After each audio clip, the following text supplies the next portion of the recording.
এই জঙ্গলে আজও শোনা যায় মায়ের কান্নার আওয়াজ। নরবলি বন্ধ করতে মা নিজে দেখা দিয়েছিলেন শ্যামবর্ণ ধারণ করে। গড় জঙ্গলে ইতিহাস যে আরো কত কি বহন করছে তা অনেকেরই অজানা। সাইক্লোনের মতো তীব্র গতিতে বনের মধ্যে ঝোড়ো হাওয়া বইতে থাকে। মনে হয় ধ্বংস হয়ে যাবে সমস্ত বন জঙ্গল। গড় জঙ্গলের ইতিহাসে জড়িয়ে রয়েছে বহু পুরনো রক্ত, যা শুনলে গা শিউরে ওঠে।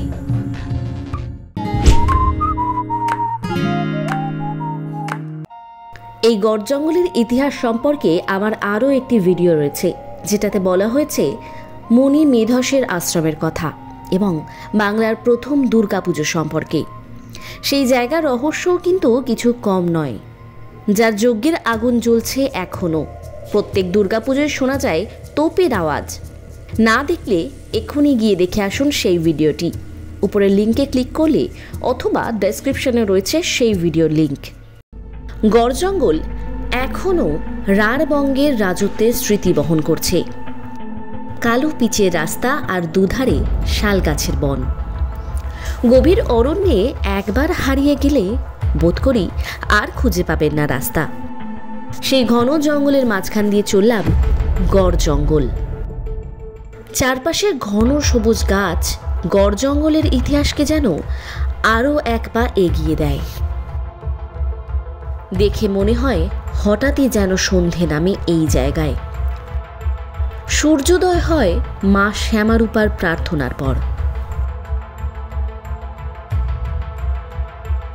পশ্চিম বর্ধমান সীমান্তে অজয় নদী, তা পেরোলেই বীরভূম।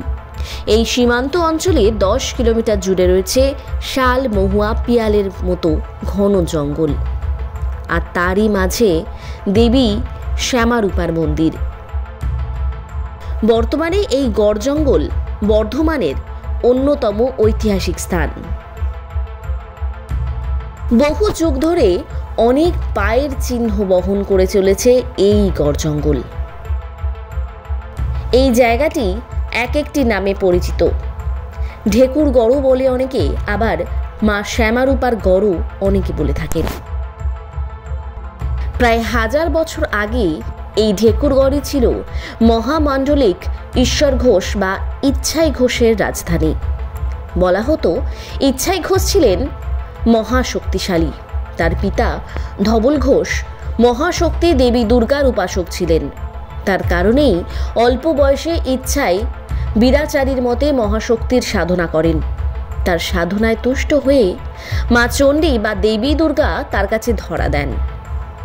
লোকমুখে প্রচলিত রয়েছে ইচ্ছাই যখন যুদ্ধে যেতেন মা চণ্ডী তার সঙ্গী যেতেন, যে কারণে কোনো রকম অসুবিধা হলে মা স্বয়ং তাকে সাহায্য করতেন। এইভাবেই মা চণ্ডীর কৃপায় ইচ্ছাই হয়ে উঠলেন এক সুদক্ষ রাজা এবং বীর যোদ্ধা। তবে নিয়তির লেখা কেই বা পাল্টাতে পারে। ইচ্ছাই ঘোষ পরাজিত হয়েছিলেন যুদ্ধের মাধ্যমেই।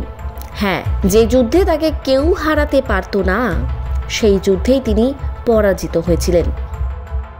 একসময় মাতৃসাধক ইচ্ছাইয়ের সাথে শিবস্বরূপ ধর্মরাজ ঠাকুরের সাধক লাউসেনের ঘোরতর যুদ্ধ বাধে। কোনোভাবেই লাউসেন ইচ্ছাইকে পরাজিত করতে পারছিলেন না। তখন তিনি ধর্মরাজ ঠাকুরের কাছে প্রতিজ্ঞা করলেন, ইচ্ছাই ঘোষের পরাজয় না হলে তিনি নিজেকে আগুনে আহুতি দেবেন। সে সময় লাউসেন শুনতে পান দৈববাণী। তিনি শুনতে পান যেদিন ইচ্ছাই গোয়ালা মাতৃ আজ্ঞা অমান্য করবে, সেই দিনই হবে তার পরাজয়ের দিন এবং সে নিহতও হবে। প্রবাদ বাক্য আছে, মা চণ্ডী ইচ্ছাইকে একদিন বলেছিলেন, আমি আজ বাইরে চললাম, এখানে থাকবো না, তুই যুদ্ধে কিন্তু যাবি না, আমি ফিরে এলে তবেই যাবি। ইচ্ছাই বলেছিলেন, ঠিক আছে, কিন্তু যুদ্ধের জন্য আমাকে আহ্বান করলে আমি যাব। মা চণ্ডী জানতেন ইচ্ছাই চিরকালই একগুঁয়ে, তাই মা বলেছিলেন, ঠিক আছে, তুই যুদ্ধে যাবার আগে অবশ্যই আমার পুজো সমাপ্ত করে তবেই যাবি।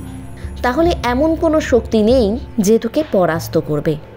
কিন্তু ইচ্ছাইকে লাউসেন জঘন্য ভাষায় আহ্বান করতে থাকেন যুদ্ধের জন্য। নিজের মাথা ঠিক রাখতে না পেরেই, ইচ্ছায় মাতৃপুজো শেষ না করেই যুদ্ধের জন্য উন্মাদ হয়ে হুঙ্কার দিতে থাকেন। নেশায় উন্মত্ত হয়ে মাতৃপুজো ভুলেই গেলেন ইচ্ছাই। বিধির বিধান এমনই, আজ্ঞা পালন করতে পারলেন না ইচ্ছাই। ভীষণ লড়াইয়ে রক্ত নদী বয়ে গেল সৈন্যদের রক্তস্রোত দিয়ে। ততক্ষণে সন্ধে নেমে গেছে। লাউসেনের সাথে যুদ্ধে আর পেরে উঠলেন না ইচ্ছাই ঘোষ। মা চণ্ডীকে স্মরণ করলেন এবং নিজের ভুল বুঝতে পেরে যুদ্ধে ক্লান্ত পরিশ্রান্ত ইচ্ছাই তার সকল কৌশল বিফলে গেল। পরাজিত হলেন ইচ্ছাই ঘোষ। মাথাটি তলোয়ারের আঘাতে মাটিতে লুটিয়ে পড়ল। আর এই ঘটনার প্রতিক্রিয়া হলো আরও ভয়ঙ্কর। জনশ্রুতি রয়েছে, মা যখন ফিরে এলেন তখন সব শেষ। ইচ্ছাই যেখানে মারা গিয়েছিলেন সেখানে মহাশক্তি দেবী চণ্ডী বা দুর্গা তার সন্তানের জন্য কেঁদে বেরিয়েছিলেন। হ্যাঁ, যে কান্নার আওয়াজ আজও শোনা যায়, যে কারণে এই জায়গাটি আজও কাঁদুনি ডাঙ্গা নামে পরিচিত। ভাবলে অবিশ্বাস্য লাগবে, এই অমঙ্গল ক্ষণে আজও শোনা যায় মায়ের বুক ভরা কান্নার শব্দ। সেই সময় আজও সাইক্লোনের মতো তীব্র গতিতে বনের মধ্যে ঝোড়ো হাওয়া বইতে থাকে। মনে হয় মুহূর্তের মধ্যে ধ্বংস হয়ে যাবে সমস্ত বন জঙ্গল। জানা যায় বর্ধমানের রাজারা এই বর্তমান মন্দিরটি নির্মাণ করেছিলেন এবং শ্যামারূপা মন্দিরের সমস্ত খরচ পুজোপাঠ এতকাল চালিয়ে এসেছিলেন। পরবর্তীকালে বর্ধমানের রাজা হেতমপুরের রাজাকে এই গড়টি হস্তান্তর করেন। প্রত্যেক দিন নিয়ম করে মায়ের পুজো অর্চা হয়ে আসছে, তবে দুর্গাপুজোর সময় হয় বিশেষ পুজো এবং বলি। একটা সময় নরবলিও হতো মায়ের এই মন্দিরে। মা শ্যামারূপার নামের পিছনেও রয়েছে এক কিংবদন্তি ইতিহাস। জানা যায় ইচ্ছাই ঘোষ লাউসেনের হাতে নিহত হওয়ার 150 বছর পর কুতুবুদ্দিনের নেতৃত্বে ভারতে তুর্কিদের রাজ্য বিস্তার শুরু হয়। সেই সময় রাজা লক্ষণ সেন তার বিশ্বস্ত কিছু অনুচর এবং সিপাহীদের নিয়ে এই গড় জঙ্গলে আত্মগোপন করেন। কথিত আছে সেই সময়তেই কবি জয়দেবের সমসাময়িক এক কাপালিক এই মন্দিরে পূজারী ছিলেন। কাপালিক রাজা লক্ষণ সেনকে কথার জালে ফাঁসিয়ে নিজের দিকে করে নেন এবং তাকে বলেন সুদিন ফিরে আসবে রাজা যদি নরবলিতে বাধা সৃষ্টি না করেন। এই করেই সেই কাপালিক নরবলি দিতে থাকেন এবং শেষমেশ বলি দেওয়ার জন্য ধরে আনেন একটি মেয়েকে। সৌভাগ্যবশত সেই দিনেই কবি জয়দেব মায়ের মন্দির পরিদর্শনে আসেন এবং এসে সেই নরবলির ব্যবস্থা দেখে উনি কাপালিককে বলেন, শুনেছি তুমি নরবলি দিয়ে সাধনা করো, তার জন্য একটি মেয়েকে ধরেও নিয়ে এসেছো, তবে তুমি এই মুহূর্তেই নরবলি বন্ধ করো। এই কথা শুনে কাপালিক তিক্ত স্বরে বলেন, মায়ের আদেশ নরবলি দিতেই হবে। কিন্তু কবি জয়দেব ছেড়ে দেবার পাত্র নন। তিনি বলেন, মা যদি সত্যি নরবলির দ্বারা পুজো চেয়ে থাকেন তবে তোমার মাকে তুমি দেখাও। কবির কথা শুনে কাপালিক রাগে জ্বলতে থাকেন এবং মায়ের দিকে তাকিয়ে মা মা করে কাতর আর্তনাদ করেন, কিন্তু মা তার ডাকে সাড়া দেননি। কিন্তু কবি যখন শান্ত স্বরে কাপালিককে বলেন, তুমি আমার কাছে যদি প্রতিজ্ঞাবদ্ধ হও যে নরবলি বন্ধ করবে তবে তোমার মাকে আমি দর্শন করিয়ে দেব।